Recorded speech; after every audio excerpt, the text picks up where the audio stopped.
Hello and welcome back to the channel Airbus What's It Doing Now. A very quick video this following on from the briefing we did on the single engine bleed management, and one of the questions I was looking at was, why is it we can't use the APU bleed to power the wing anti-ice? The cross bleed goes open, you can select it, there's no fault light that comes on or doesn't appear to come on, and there are no master cautions or warnings or fault lights associated with it, but the FCOM clearly states in the limitations that it can't be used for wing anti-ice. The question was why, and there were two schools of thought with this. One was that the bleed air from the APU isn't preconditioned, or it isn't cooled by a pre-cooler, and in so that it's not cooled down. So there's an argument to say that perhaps it's too hot, but also that maybe it was not quite powerful enough, or perhaps there's no pre-cooler. And there's a reason there's no pre-cooler, because it's just not warm enough. So the only way to really put this to bed, if you like, was to have a look at it in the simulator. And I was having a conversation with some crew today as we were looking at some single engine work, and we put it to the test.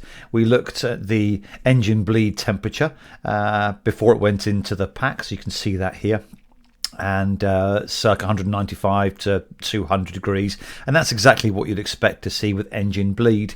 And it's the pre-cooled temperature that you'd expect as a result from engine or pre-cooled engine bleed, and that's what you see on the SD page, and as it's written up in the FCOM, circa 200 degrees, so that's pretty spot on. But interestingly, when you put the APU bleed on, that temperature drops significantly, and between 130 and 140, I think in this picture it was 145 degrees because I was waiting for it to come down, but it went down as low as 130 degrees. Still quite hot, arguably, but not at the sort of temperatures that you would see for wing anti-ice with engine bleed. So I think we can say here that there is no pre-cooler for the APU bleed for a reason, and that's because it doesn't get hot enough to need it.